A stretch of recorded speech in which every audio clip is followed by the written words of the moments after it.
Bonjour à tous et bienvenue dans ce journal de la mi-journée. Pour ouvrir cette édition à Paea, très tôt ce matin, les gendarmes ont envahi le site du Marais Arurau, un site occupé illégalement selon les autorités. Et donc, dès 6 heures, les occupants ont été sollicités de quitter les lieux. Une évacuation qui s'est déroulée sans heurts.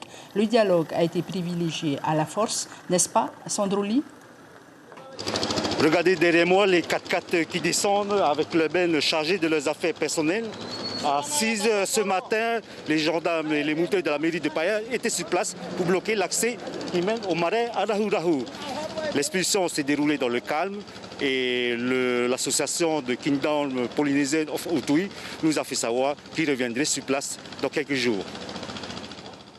Et quelle solution pour les voiliers qui mouillent en Polynésie? Les riverains sont excédés. Une vidéo a circulé sur les réseaux sociaux il y a quelques jours montrant un individu chassant un plaisancier étranger en brandissant un couteau. La faute à qui? Riverains et voiliers s'accordent à pointer du doigt la direction polynésienne des affaires maritimes. Arnaud Giordan, président de l'association des voiliers en Polynésie, il est au micro de David Chang et Hiro Terorotua.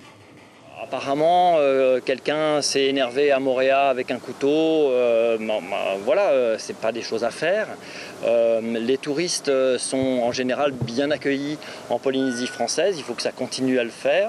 Je pense que chaque commune et chaque municipalité doit prendre la part touristique qui lui revient, parce que la plaisance, c'est aller d'une commune à une autre, d'aller d'un mouillage à un autre, mais sûrement pas d'aller d'une marina à une autre marina. Personne ne fait le tour du monde des marinas.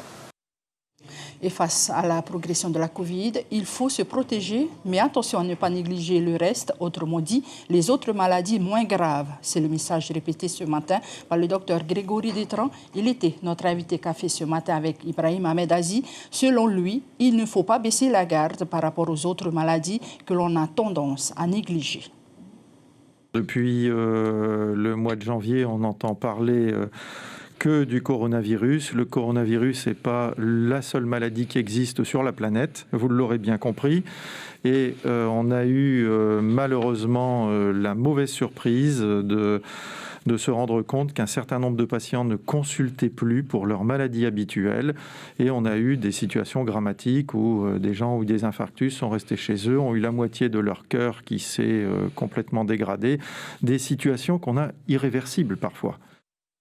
Et la section des petites et moyennes hôtelleries du CETAD de Nukuhiva forme actuellement les étudiants au certificat d'aptitude professionnelle, une formation qui s'articule autour de 4 champs professionnels, à savoir la cuisine, la restauration, l'hébergement et l'animation propre à la culture marquisienne.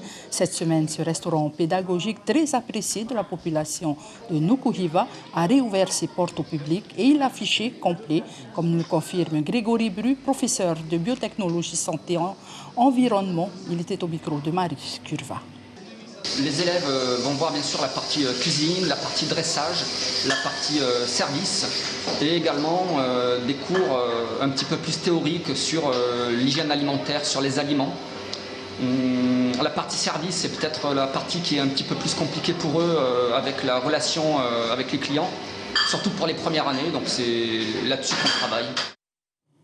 La semaine de la mobilité s'est achevée hier. L'objectif de cet événement, c'est d'inciter le plus grand nombre de personnes à adopter une démarche éco-citoyenne pérenne en privilégiant les déplacements alternatifs à la voiture, à savoir les transports publics, le covoiturage ou encore le vélo. 46 pays ont participé à l'événement un peu partout dans le monde. La direction des transports terrestres a organisé sur les réseaux sociaux un concours de vidéos pour sensibiliser à l'écomobilité. Les précisions avec Lucien Pommier, organisateur du concours écomobilité. Il était au micro de Hiro Terorotua. Elle s'inscrit tout d'abord dans des actions qui sont mises en place par la Polynésie française dans le développement des transports publics, de l'écomobilité pour proposer en fait différentes solutions pour que les Polynésiens puissent se déplacer autrement avec ce qu'on appelle une mobilité durable.